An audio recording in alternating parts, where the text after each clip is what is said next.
now let's get to the fun part. Rich Aarstad. Rich Aarstad tonight is going to talk about thugs and thuggery, Montana union bosses behaving badly. Montana has long been known as a bastion of organized labor in the Rocky Mountains. We had our workers organize the first unions in 1866. Woohoo! Amazing. And organized labor helped build the Montana we know and love today, but there were rascals and scoundrels and criminals along the way. So as we commemorate Labor Day a few days late, Rich is going to take us on a romp through a century of some of Montana's labor leaders who were charged with behaving badly. You can judge for yourself whether they did in fact stray from outside the boundaries of the law and decency. A little bit about Rich. He is the State Archivist at the Montana Historical Society, where he started at the turn of the century. Just had to say that. That's the turn of the 21st century in 2001.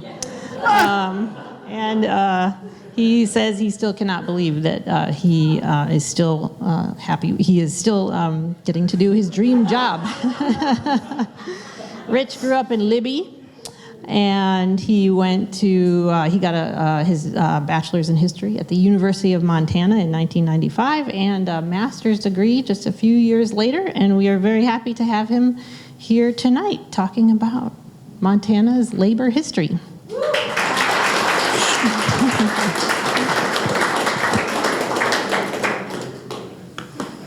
It's always startling to be reminded that you're one of the old goats. You know how that is, don't you, Bruce?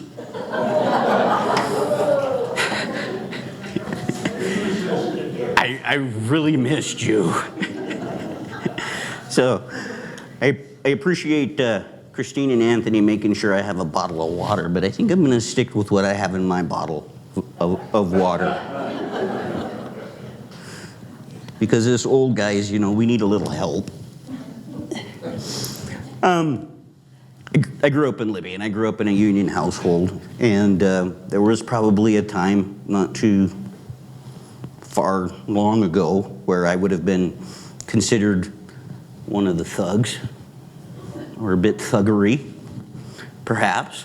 But, you know, so I got into labor history when I entered graduate school, and I was getting ready to write my thesis, and David Emmons was my thesis advisor, and he said, "What are you gonna write on?" And it's like, "I'm gonna write on Conrad Coors." And he looked at me and he said, "No."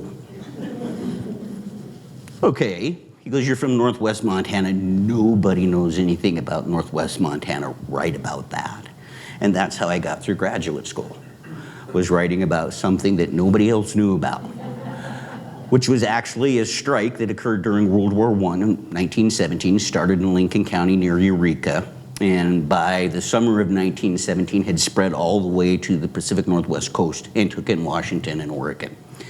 The strike was so huge that it actually caused the United States to divert military personnel from France to Washington and Oregon to cut timber. And that's how I got interested in labor history. It didn't hurt also that my dad was a staunch union man. So I studied it at the University of Montana. I came to the Historical Society. I poked around and so forth. We're undergoing a major renovation, if you haven't heard. And so when people ask us to do these types of things, it's not as easy as it used to be to find inspiration for what you're going to talk about. So I'm thinking, okay, and actually I gave this presentation once before down in Billings at the state AFL-CIO convention. And they didn't toss me out of the hotel, so that was a good thing. They appreciated the thugs and the thuggery and what was going on, the good, the bad, and the ugly, because there is a combination. Am I moving around too much for you, Anthony? I mean, I can up my game. What's that? I'm not changing the slide yet. Don't rush me, sir. Jeez. Gosh. So anyhow, trying to find inspiration. I was leading up to it. You just killed the segue. We'll talk later. So trying to find inspiration of another topic to talk about, another piece of Montana history to bring forward, to introduce to the public, maybe to refresh their memory about something that they'd heard about from one of their parents or something like that. And for me this time, the inspiration came with a photograph that was sent to me by text. And I looked at it and I thought, I know that guy. That guy's making kind of a rude gesture, but he's a likable guy. So I'm kind of surprised that he's doing that, especially in the hall of the state capitol. And it was interesting. It was a Facebook post. And it was a Facebook post by a serving legislator who was talking about the egregious actions of organized labor in the Capitol during the 2023 session. And I thought, well, that's interesting. Maybe somebody should do something along the lines of thugs and thuggery in Montana's labor movement. So my buddy Al and his blotted out hand became the inspiration for this presentation, was to comb back through time and find those instances where Montana labor maybe went astray. Some of these instances you might think are kind of lightweight to be considered thugs or thuggery or criminal. Some of them are extremely serious. But the nice thing about these is that this is just a surface examination of the events. So that means two things. We're just hitting the high points, and don't ask me any serious questions because I don't know. Okay? So when I decided to do this presentation, I thought, okay, I gotta figure out what a thug is, right? I mean, where'd the term come from? And of course, like all things, we blame it on the British. So it goes back to their colonization of India and them referring to a group of Indians who were called thugs, and what their goal was to insert themselves into traveling caravans and so forth, make friends with the people in the caravan, and then late at night strangle them with a knotted cloth. And they were referred to as thugs. It's like, okay, so that's where the word thug comes. I could see where it might be applied to individuals in the labor movement and some of the violence and so forth that went on in the American labor movement. That makes perfect sense. So when was thug associated with the American labor movement? So I turned to our best friend, newspapers.com, and started searching. And lo and behold, I didn't find the use of the word thug in regards to unions until 1890 in Chicago, which again wasn't terribly surprising that it was Chicago, the site of the Haymarket Massacre and so forth. The reason why the international community chose May 1st as the International Labor Day and we picked September 4th, or the first Monday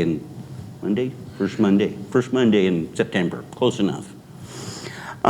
So it's like, okay, but it's not even prominently mentioned. Thugs is listed down at the bottom. Thugs hired to waylay and beat non-union workers.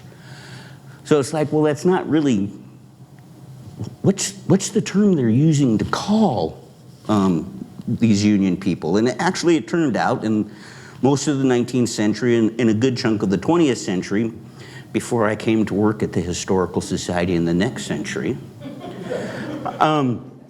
they were referred to as agitators or radicals or plain socialists, but not thug. So it's like, well, okay, so where did thug come from? Why would somebody in the state capitol in 2023 be referred to as a thug for his actions in the hallway? And I was surprised to discover that thug was actually a term that the American labor movement assigned to itself. And a thug was that helpful union gal or guy And then it all made sense. It's like, okay, that's a thug. So I immediately realized 4 slides into the presentation that I had just covered the range of thug, and it really has no bearing on the presentation. So what does have bearing on the presentation and how you can participate if you choose to is deciding where these individual actions fall in the spectrum of our society, or the society in which the time they occurred. So was it something that was done that was simply bad taste, as perhaps the individual in the Capitol with his hand raised? You could possibly say that that was just bad taste. Or was it actually thuggery, where you were inserting yourself into a situation to where you could take advantage of an individual or individuals? Or was the act purely criminal? Was it a fracture of the law that society just could not ignore? And so, as I said, I went through many of these. Now, a lot of them take place in Butte. But I want to remind you that the first union in Montana was not established in Butte. It was established in Helena, and it was the typographical union. So Butte does not get bragging rights for everything. They may get bragging rights for thuggery, but damn it, Helena's got the first union in the state of Montana, so we're really the Gibraltar, right? I mean, that's the story that I heard, so that's what I'm going to say. So we're going to start off in the 1890s. The gay 90s were not gay in Montana at all. Financial times were difficult.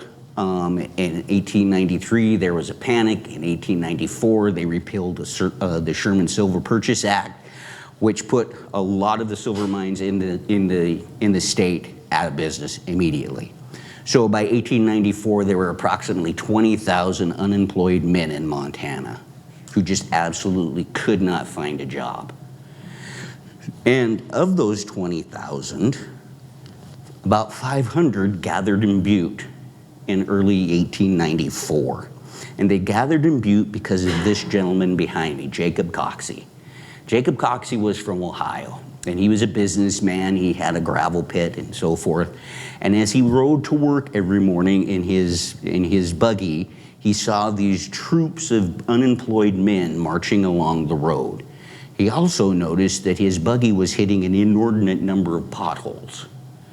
So he came up with this notion that they should support a bill for infrastructure to repair the roads, build new roads, put these individuals to work so that they could make money and support themselves. It was a way the federal government could assist these unemployed working men. Seems like a fairly good idea, right? So he urged several of them to descend on Washington, D.C. in support of the Good Roads Bill, which Congress immediately shot down. So Coxey returned to Ohio, and he urged the unemployed to gather into industrial armies and march on Washington, D.C. in 1894.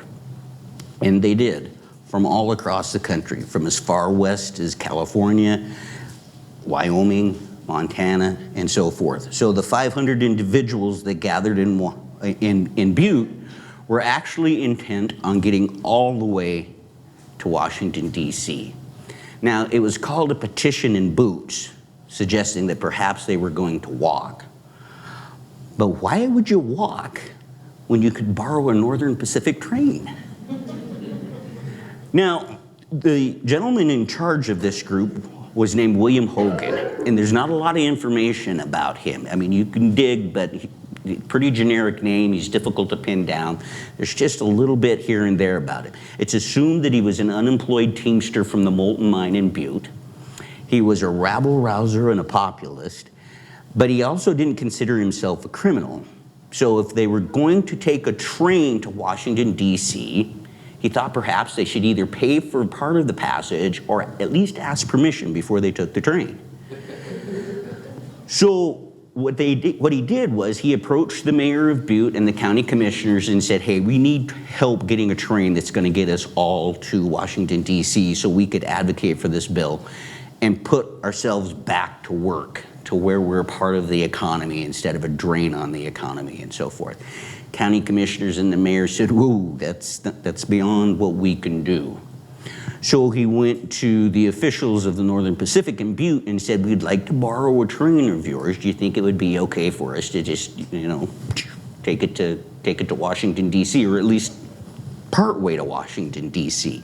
The Northern Pacific said, yeah, that's probably not going to happen. As a matter of fact, the official in Butte ran to Helena and got an injunction from the judge saying that, no, you can't take a train and go to Washington, D.C. Well, General Hogan, as he was called, decided that if they weren't going to help him get a train, they were just going to take a train.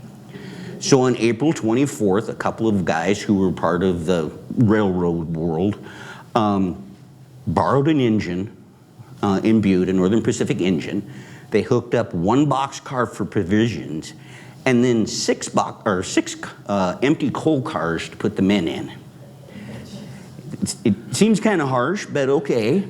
So they load them up, and according to the newspaper, head east at breakneck speed. But if you read the accounts, they spent the night in Columbus. Okay, I guess maybe give the posse time to catch up to them, which it didn't, to serve the injunction saying, no, you can't seal the train. The next morning, April 25th, they get up and they head east again at breakneck speed. And along the way, they keep getting messages to please slow this train down. And they wire back, we're in charge of this engine. And it really sounds like a ferocious chase. When you read the newspaper accounts, it's somewhat similar to the whole OJ freeway chase. A lot of lights, not much speed. So it does get serious in Billings. When they get to Billings, the deputies catch up to them and they decide that they're going to try to stop the train. There's a gun battle. There's always a gun battle. Two things, sometimes three things that you can count on in a labor action in early Montana. Somebody's going to bring a gun, somebody's going to blow something up, and maybe a train gets borrowed. So in this case, two of the things happened, and it created a worst case scenario. One individual was killed and several individuals were wounded in the process. But they escaped from Billings. Now, after a gunfight, you think that they really seriously would be in a hurry, right? They stopped in Forsyth to spend the night. While they stopped in Forsyth to spend the night, Governor Rickards wired Washington, D.C., asking Grover Cleveland, who was the president, to allow federal troops to stop the train and arrest those individuals. Cleveland said, sure. So a group of soldiers from the 22nd Infantry that were stationed at Fort Keogh left Miles City, went to Forsyth, surrounded Hogan's army, and arrested most of those individuals. This all took place in the span of about a day and a half, from ODART 30 on April 24th to sometime in the afternoon of April 25th. So what they did was they had to put these individuals on trial. Now, obviously, when you think about the charges that these people are going to face, you're assuming that somebody's going to get charged with murder, somebody's going to get charged with assault because individuals were murdered. They stole a freight train. You would think, well, not necessarily a freight train. They stole an engine and 7 cars. But still, theft. Pretty major theft, kind of like, you know, Grand Theft Auto today. You thought that there would be something serious. The one thing that a lot of people don't realize is that during this time period, there was a lot of sympathy for these unemployed individuals. As a matter of fact, folks were doing their best to help feed them, help move them on their way, and so forth. I mean, there was a fair amount of sympathy for this group. So when they get to Helena to stand trial, Judge Hiram Knowles, who's in charge of the proceedings, decides that he's ready to pass judgment on these individuals. And the interesting thing is the U.S. attorney is part of the prosecuting team. And then the other attorney representing the prosecuting team is a gentleman by the name of Joseph K. Toole, former governor, who is now a counsel for the Northern Pacific Railroad. So, okay, seems fair. Knowles makes his ruling Hogan, who led the entire expedition, the entire effort, and pushed it forward, was sentenced to 6 months in the county lockup. 6 months for contempt of court. His lieutenants and captains were each given a sentence of 30 days. Everybody else was released on their own recognizance if they promised to desist from stealing trains in the future. Seems like a kind of a tap on the wrist for something that was pretty obviously criminal on their part. The interesting thing about this is that Helena is now stuck with these 400 and some plus Coxyites who want to still go to Washington, D.C. So they load them up and ship them to Fort Benton with enough lumber to build boats that they can float down the Missouri to St. Louis and then just hoof it from St. Louis to D.C. Apparently, a couple of the boats made it, but when they got to St. Louis, everybody was pretty well fed up, and the group just kind of disintegrated after that. Hogan served his 6-month term in the county lockup and was released as a good citizen, a model citizen. As a matter of fact, the newspapers, which were owned by the company corporations at that time in Montana, were extremely complimentary of Hogan and his actions during the whole fiasco, saying that it was his calm leadership that kept it from getting out of hand. So I ask you, is this just bad taste, thuggery, or criminal? Mountains out of molehills. What's that? Mountains out of molehills. Mountains out of molehills, or a molehill out of a mountain? One of them. One of those. Yeah. It's kind of interesting. There's a great article in Montana, the Magazine of Western History. Yes, that's a selfish plug for the Montana Historical Society about Coxey's Army that you should take a look at. It's really pretty interesting. The next event, as we move on, because I got 2 hours, right? Nobody's interested in the Chiefs-Lion game, right? If it had been Chiefs-Bengals or Chiefs-Bills, the place would be empty, but we're good. Okay. So, the next incident occurred in Butte as well, just a few years after Hogan's Army. And it involved organized labor deciding to boycott Chinese businesses in Butte. Now, it's 1896. This isn't the first time that organized labor in Butte has tried to boycott Chinese businesses in the mining city. They tried in 1884 and were unsuccessful. They tried again in 1890 and 1891. Again, unsuccessful. In 1896, some of the unions that were involved in the Silver Bowl Trades and Labor Assembly got together, and these were unions that typically represented those folks who worked in the laundry industry or the hotel and restaurant industry, those types of things, that took jobs especially away from women. Now, it's the 1890s. As I said, the 1890s were not a particularly good time. One of the unions, one of the national unions that has a lot of sway in Montana at this time is the Knights of Labor.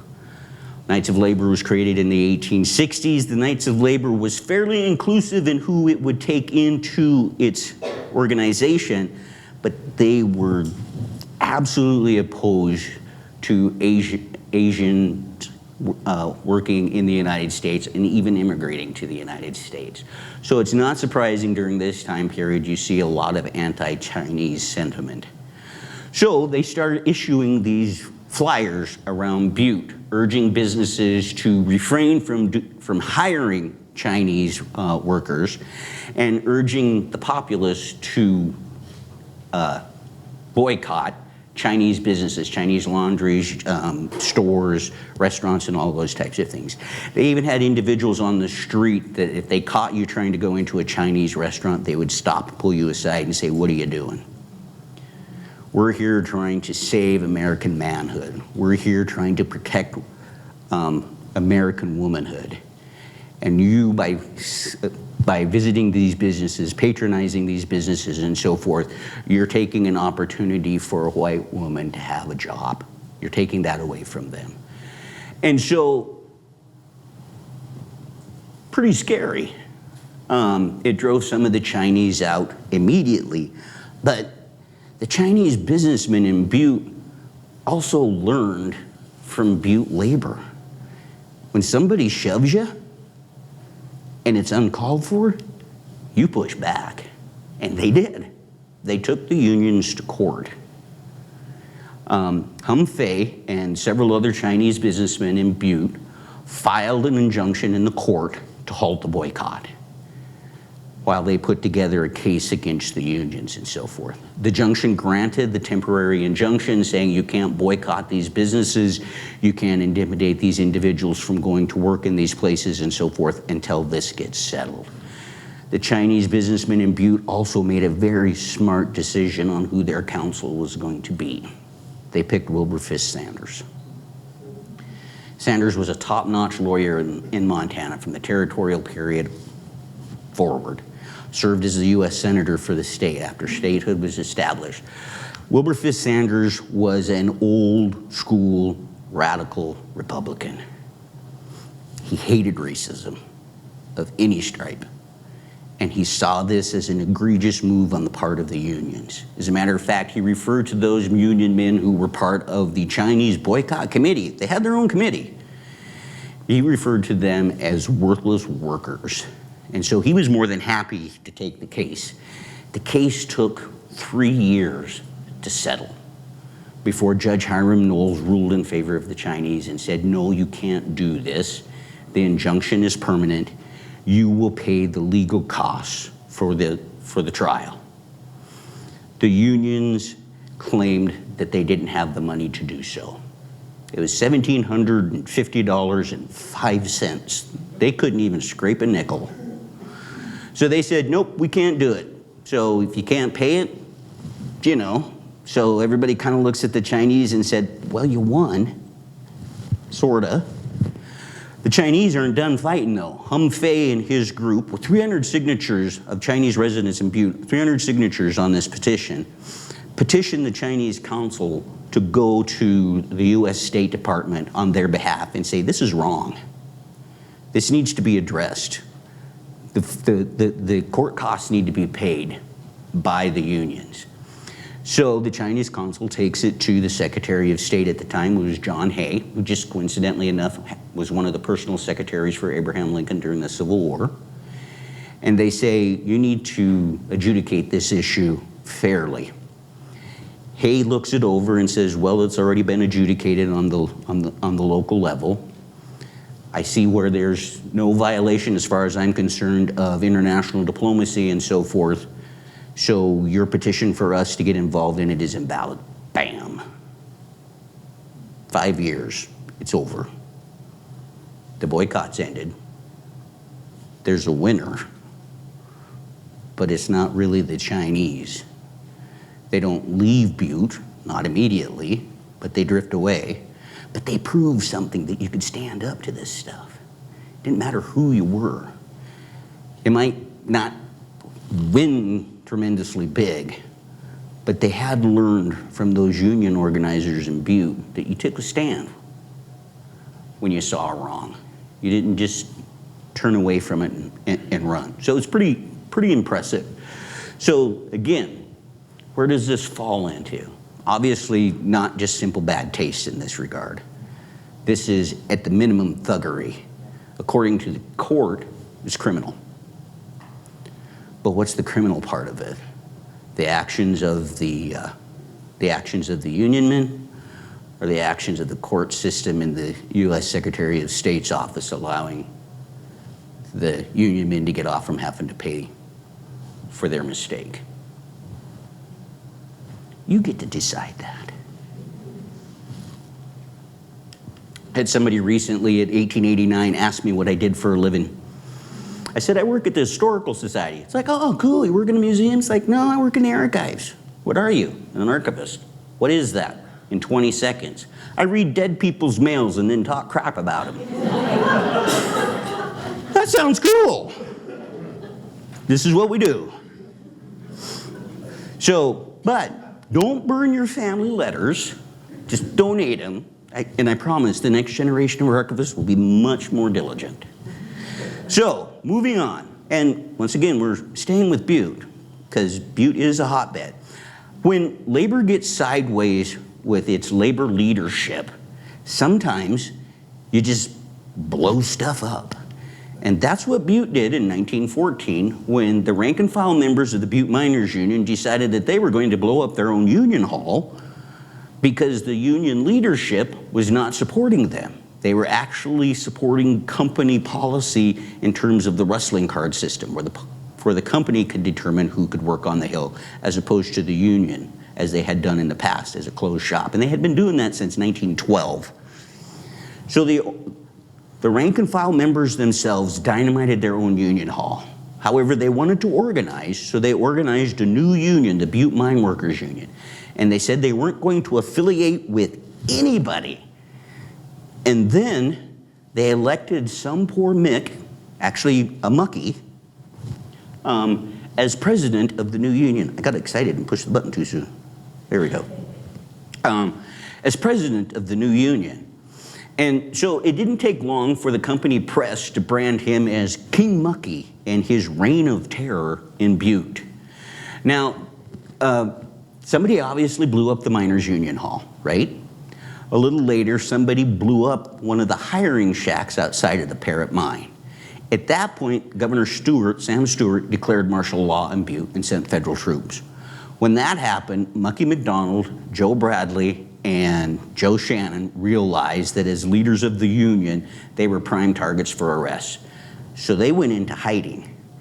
The interesting thing is that while they're in hiding, the company newspapers, the Butte Miner and the Anaconda newspaper and so forth, are publishing all these quotes from Mucky McDonald about how he's gonna fight to the last bullet and they'll never take him alive. And the military shows up and Mucky surrenders.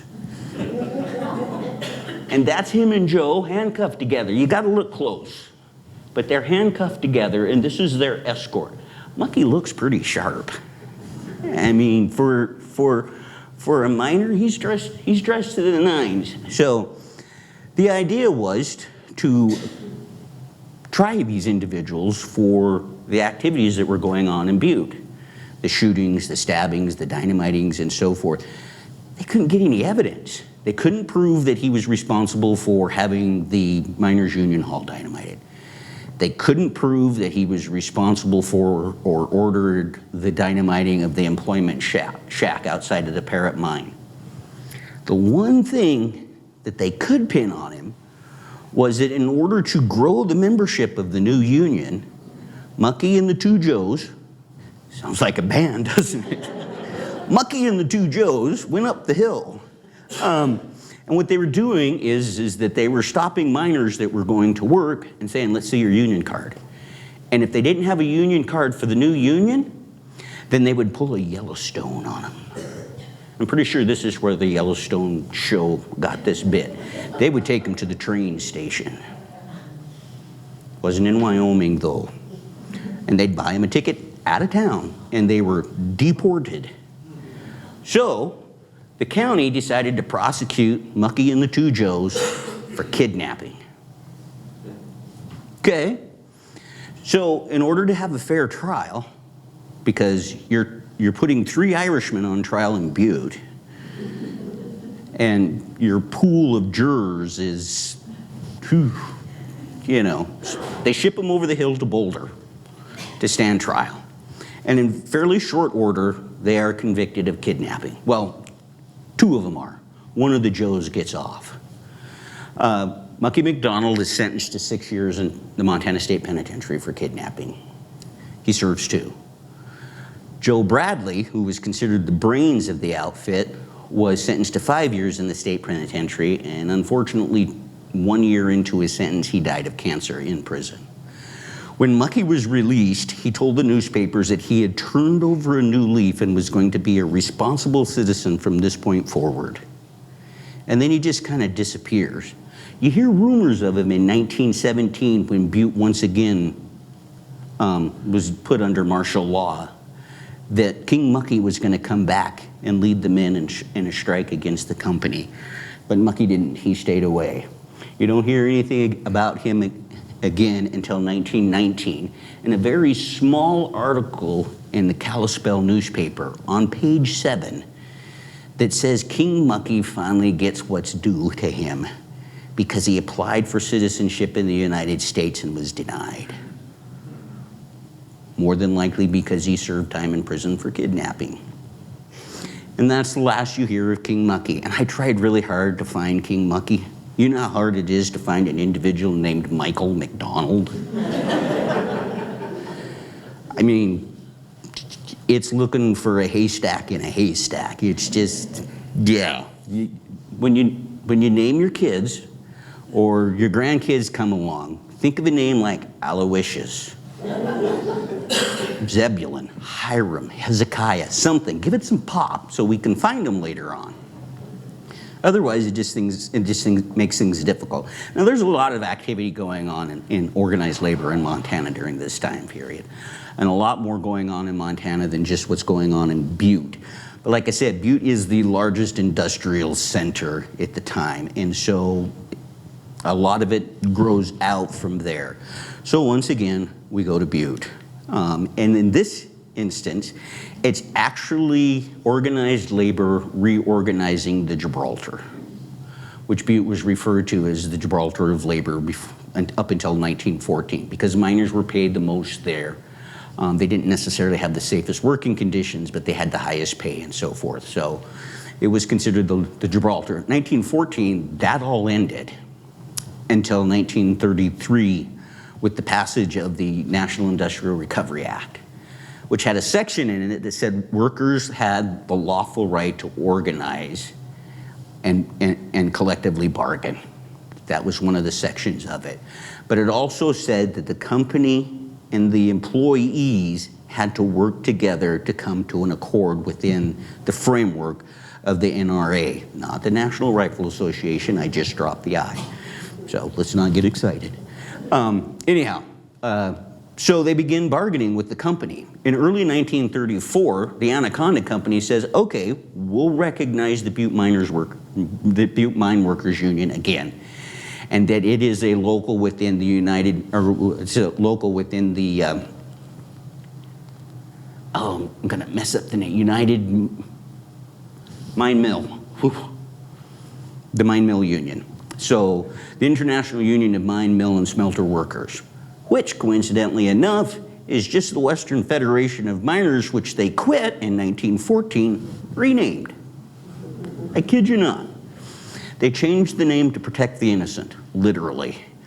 And they became known as Mine Mill. So they organized under Mine Mill.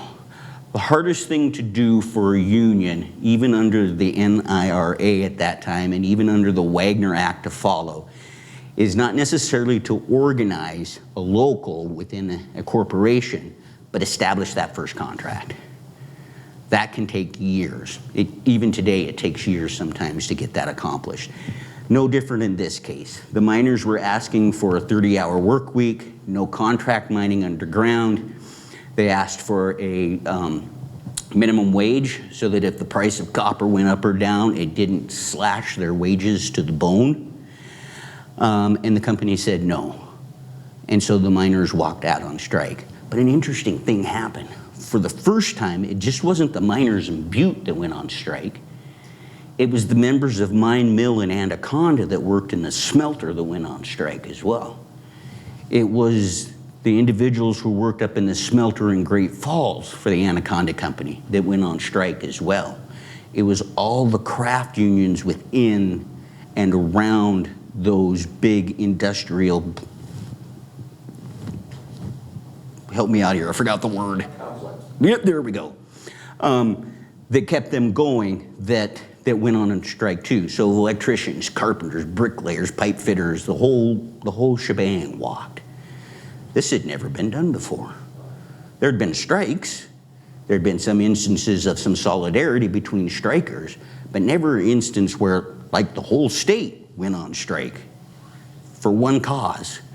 Now, the strike at that time was the longest strike in Montana history, lasted about 6 months. One of the reasons the strike was able to last that long was because of the New Deal and federal relief. Now, Governor Frank Cooney was in charge of relief at the state level. The Anaconda Company said these individuals are not unemployed, They are on strike. As such, they are not eligible for relief. Frank Cooney said, yes, they are on strike, but they are unemployed and they're eligible for relief. Another unique thing that happened was that law enforcement in Butte decided to stay out of it. They wanted no part of the strike and what was going on as long as things remained fairly peaceable. So they stepped out. The other thing is that the governor did not heed the cry of the Anaconda Company to declare martial law, and in fact received numerous petitions from the citizens of Butte saying, we do not need federal troops here. Everything's fine. Everything's peaceful.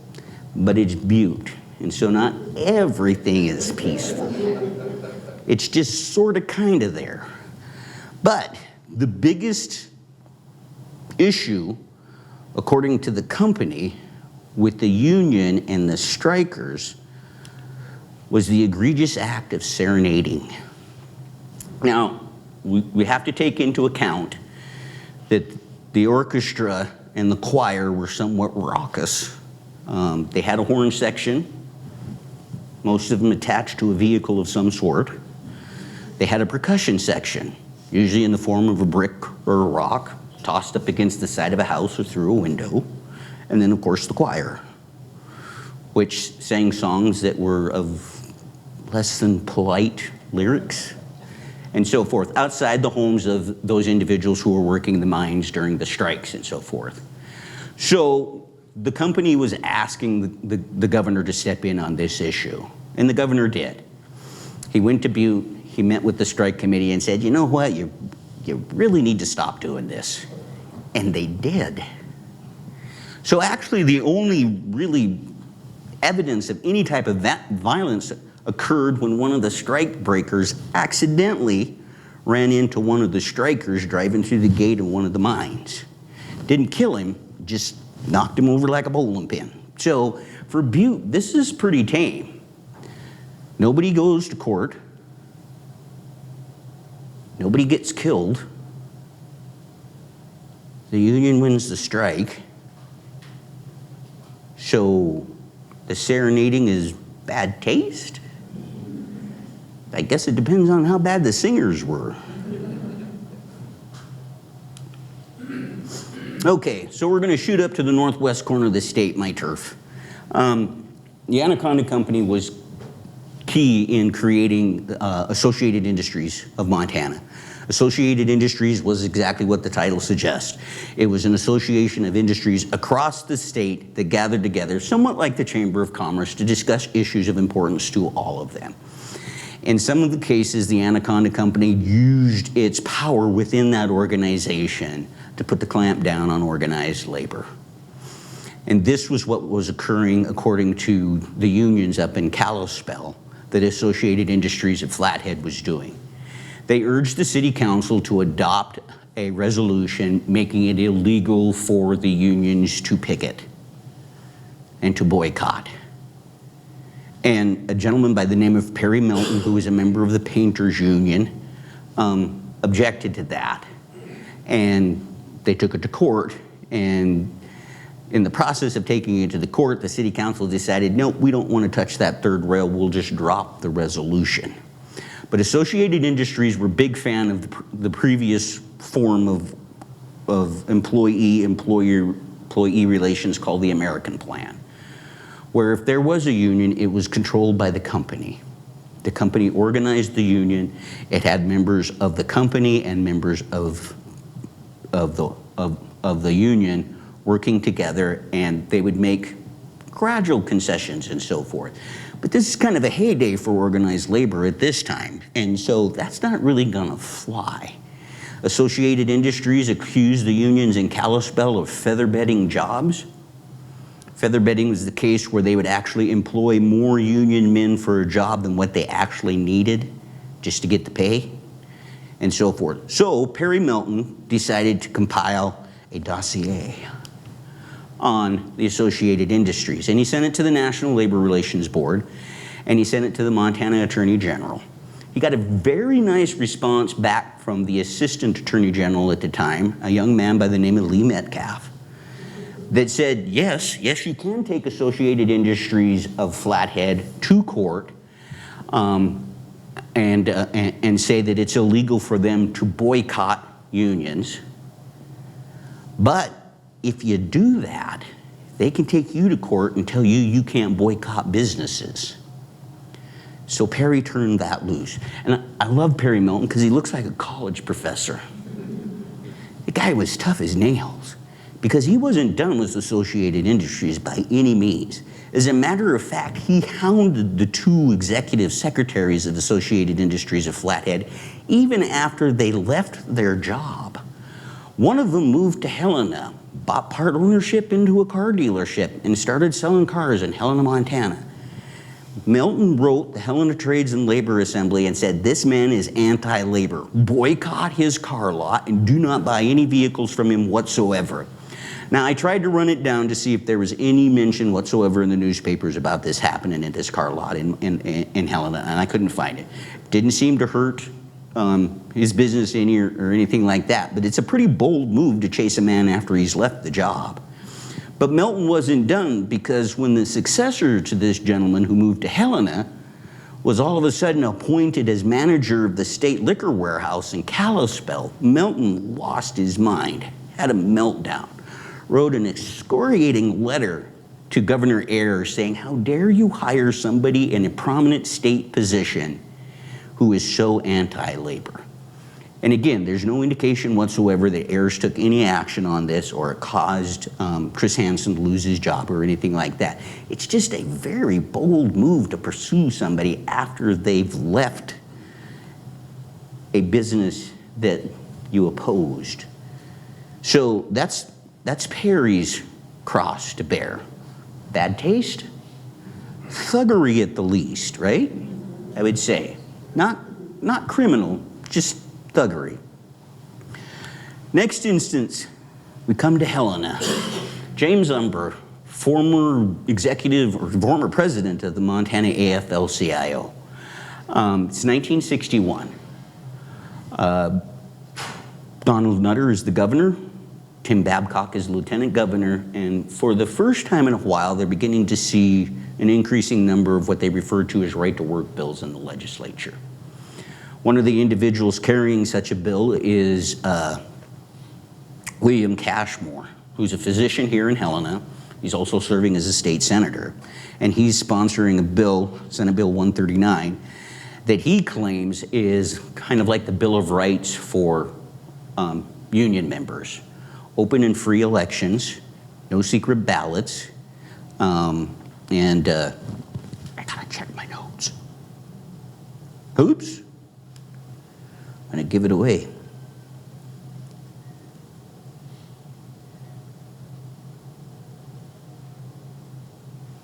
Oh, I guess that was it. Anyhow, according to Cashmore, secret ballots are good. Anyhow, the next day in the legislature, he approaches one of his colleagues and says, you know, I got a call from Umber. And he was really mad on the phone, and he was threatening me. And I gotta say, it made me uncomfortable, and I didn't really appreciate it. And his colleague, another state senator, said, you know what? You should file, for lack of a better term, a grievance against him for doing so. And Cashmore agrees, yes, something should be done about this. He shouldn't be able to call a state legislator up and threaten him in any shape, way, or form.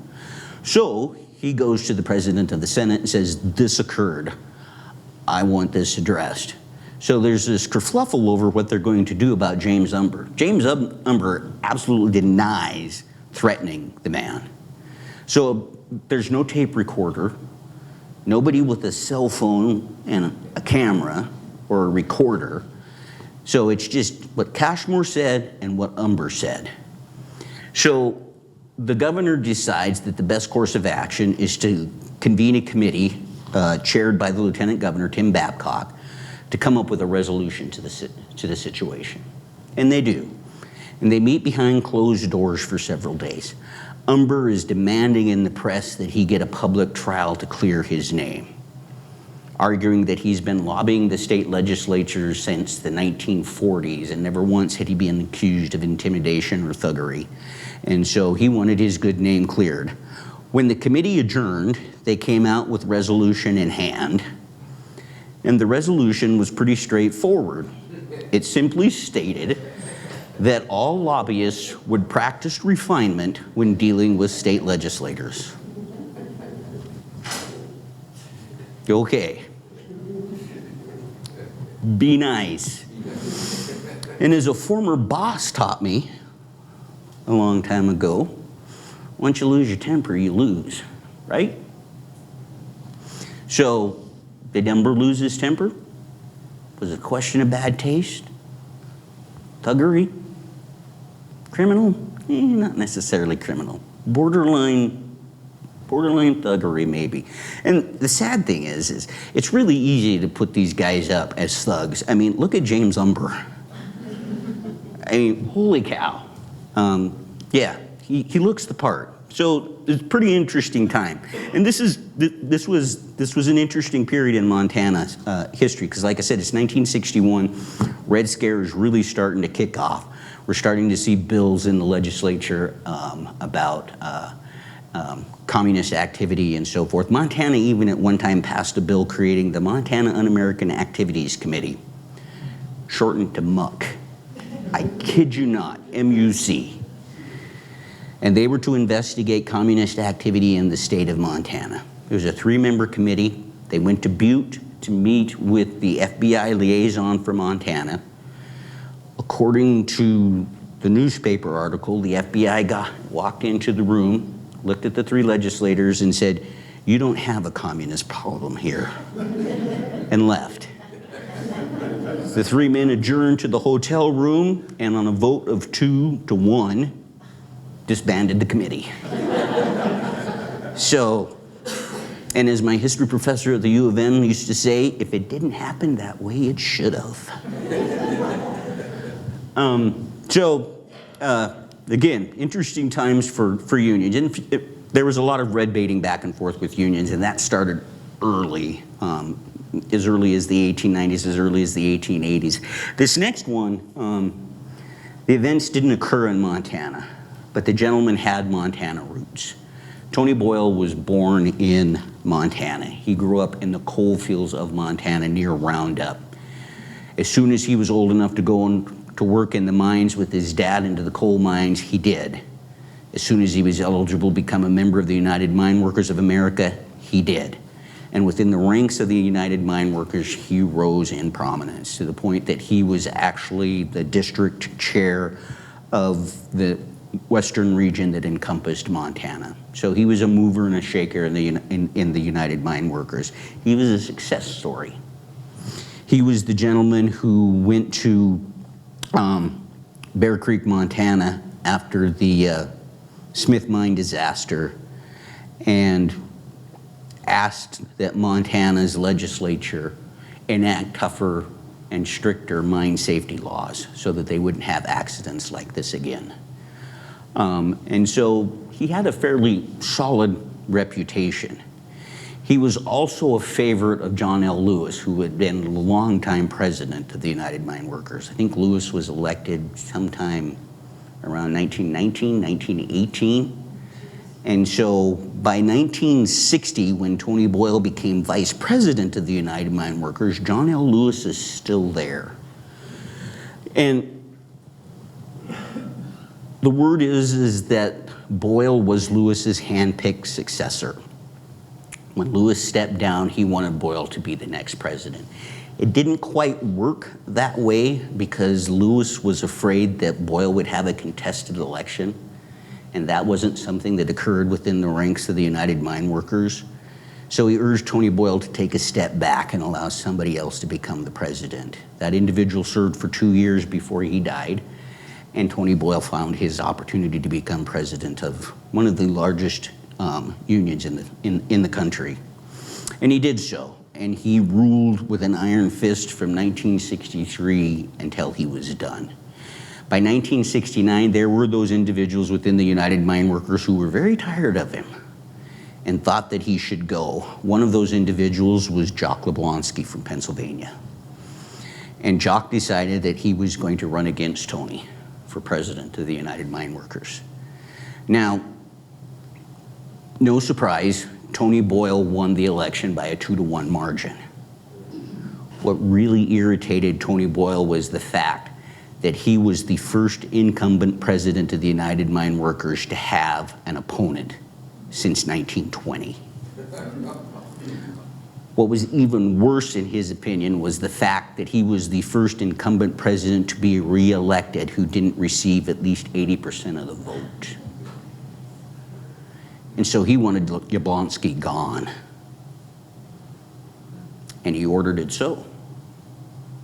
Yablonsky, on the other hand, conceded the race, and then he went to the US Department of Labor and said, you know what, there's fraud in this election that we had and you should investigate it. And he was stirring up a hornet's nest in that investigation. Boyle could have backed off. He won the election. More than likely, he could have beat the investigation that would have come afterwards. But like I said, he was really mad, and he was tough Tony Boyle, and nobody messed with tough Tony Boyle. So he ordered Yablonsky hit. And on December 31st, 1969, 3 assassins entered the Yablonsky home in Clarksville, Pennsylvania, and assassinated Jock, his wife, and his daughter in their beds. It took US prosecutors 4 years to unravel this, convicting one of the United Mine Workers Council presidents by the last name of Pass for actually hiring the assassins.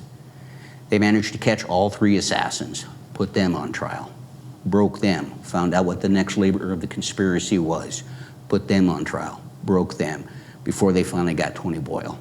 Tony Boyle was sentenced to prison and died in federal prison in 1985 for assassination. This man was a criminal, pure and simple. And when Yablonsky and his family were wiped out, Boyle was in Billings, Montana, celebrating the holidays. There's a great book out about it called Blood Runs Cold. If you have any interest, I encourage you to give it a read. Now we're getting into history that's maybe not quite considered history. And the next 2 individuals I'm going to talk about are, and I promise, Christine, I'll make it fast. I got like 2 minutes? 5 minutes. 10? Fine. Negotiate. Some negotiator I am. So this next individual up is Jim Murray. And Jim Murray was a friend of mine. And he was a mentor. And he was on the Board of Trustees for the Montana Historical Society. And we had a lot of conversations about unions and union activity. And he told me stories about Tony Boyle and his dad, Boyd Murray, getting in fistfights in his front yard when he was growing up in Laurel, Montana. And so imagine my surprise when I found out my good friend Jim was under federal indictment in the 1980s for violating the Hatch Act, using federal money in campaigning in elections. Uh-oh. And so when I found that out, I called him up. I said, what is this? He goes, oh yeah, I got a story for you. It's like, okay. So he comes down to my office and he sits down. He goes, you're gonna like this. He goes, you know, we're always getting a bad rap as being union thugs and doing all this nasty stuff. And there was Tony Boyle and all this things going on and everything. And he said, here I am under federal investigation, getting probed by the US Department of Justice and so forth. And they're digging into the finances of the state AFL-CIO. And he goes, I'm going back and forth to the federal courthouse in Great Falls for depositions and everything. And he said, I'm trying to soften my image. So I decided I'm going to take my teenage son with me so I look like a family man. So he said, I start dragging my kid with me up there. But he said, you know what? Every time we pulled up in front of the courthouse in the car, he said all the other union thugs in their dark suits and sunglasses would surround the car. And he said, I finally told him, well, you guys knock that off. You make us look like the mafia. Well, the investigation went on for 4 years. They didn't find any signs of malfeasance on Jim's part in the use of federal funds, and he was cleared. He was cleared by the US Department of Justice. He wasn't necessarily cleared by the Court of Public Opinion. So if it didn't happen that way, I really wish it would, because Jim was one hell of a storyteller.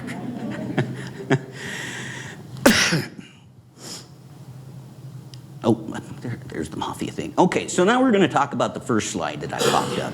Like I said, this popped up on social media. And like I said, I know this guy. And like the author of the social media post, I've broke bread with this guy. And I thought he was a very nice fellow. I still think he's a nice fellow.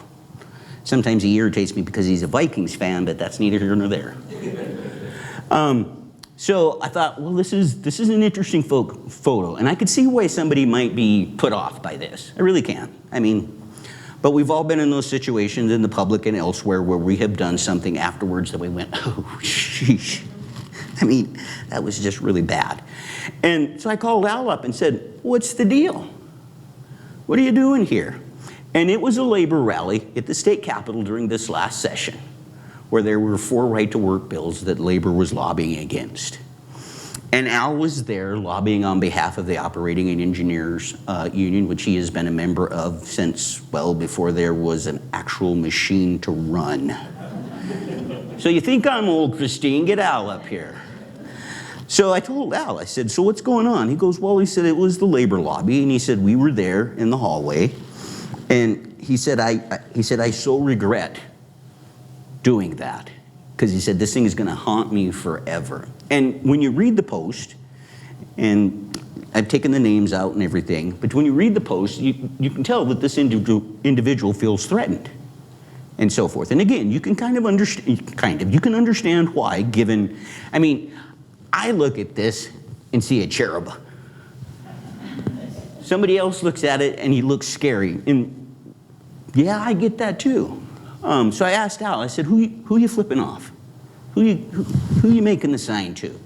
He was making the sign to the communications director of the Montana AFL-CIO, a young man that he had hired for the job.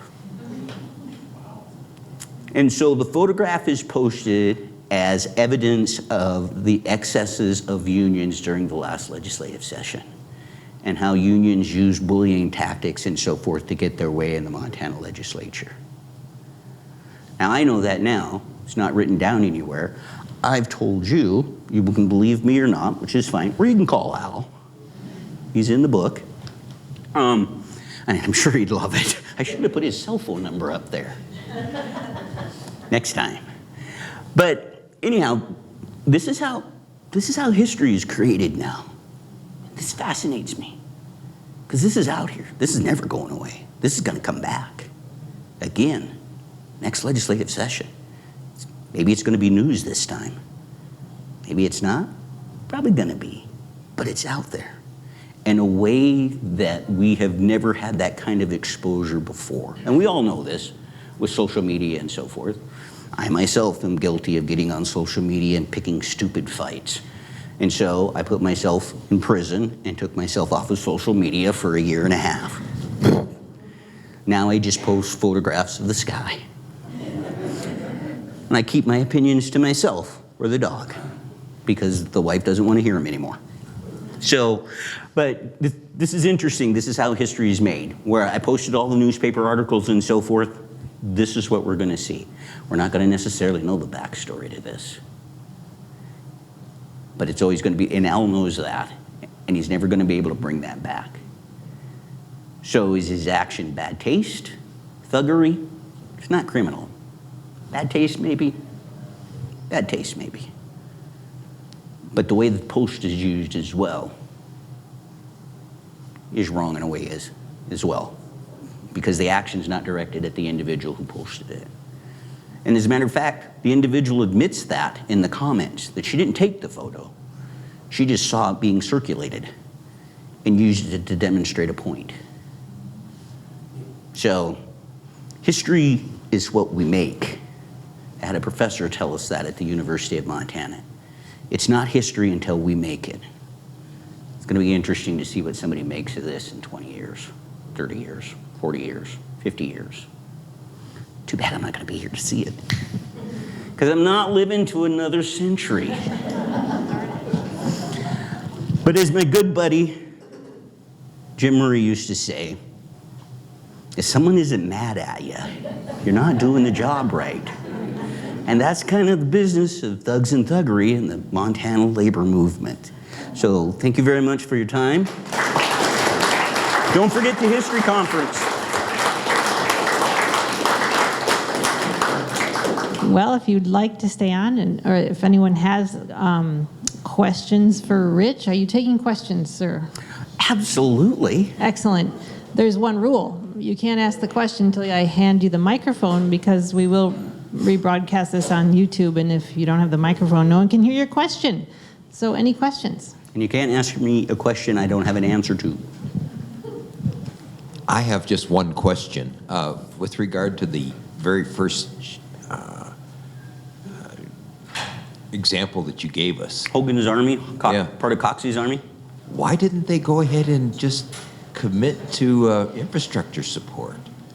That's the most dumbest thing I've ever heard. It just wasn't something that political parties bought into at the time. And you know, this is an interesting example too on how history changes, because now the Democratic Party is all about infrastructure. In 1894, when Grover Cleveland was president and the Democrats were in control, they didn't want anything to do with infrastructure. That was kind of a Republican thing that you just kind of pushed off to the side. So they weren't going to pass anything like that. And they didn't feel it was the federal responsibility to do that, the federal government's responsibility to do that, to provide that kind of assistance. It's also a prime example of what would become a series of marches on Washington.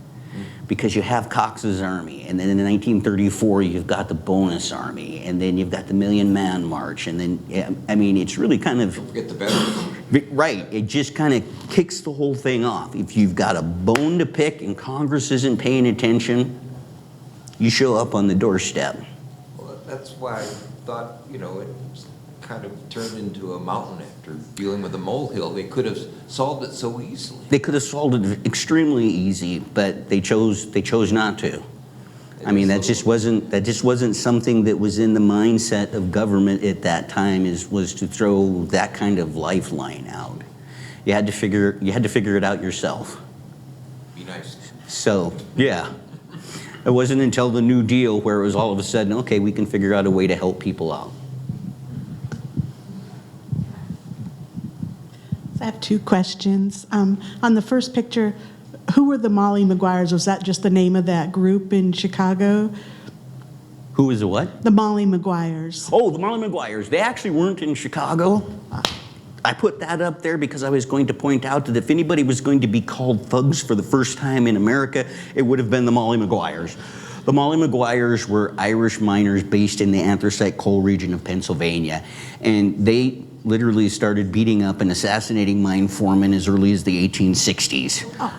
And so the Pinkerton Detective Agency sent in a spy, infiltrated the Union, and they made a mass arrest and executed several of them. Nice movie with Sean Connery and Richard Harris. Okay. Probably better than the book. The other question was, you talked about the FBI coming in and talking about the communists. Mm-hmm. I've read that there was a strong communist when they were building Fort Peck Dam. And so I wonder how that connected or not connected, that they wouldn't have, or they didn't care because it was way out east. Well, and communism in Montana wasn't new. The whole Red Corner scenario up in Sheridan County, where at one point the Producers News in Plentywood, Montana was the main newspaper for the Communist Party of the United States. It's pretty communist up there. As far as the construction of Fort Peck, I think it's not something that I'm overly familiar with, but it doesn't surprise me. I mean, the Fort Peck was one of the largest and first WPA projects, and so it was bound to draw some fire from those who were opposed to federal assistance in putting people who were unemployed back to work.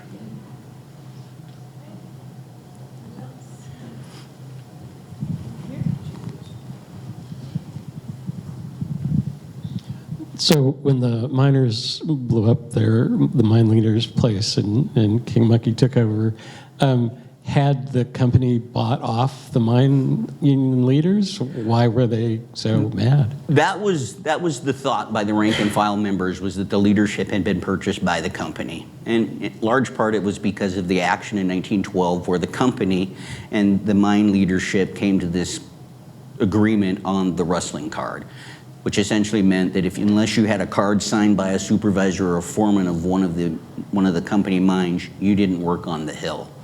As opposed to the past where you didn't work on the hill unless you had a union card.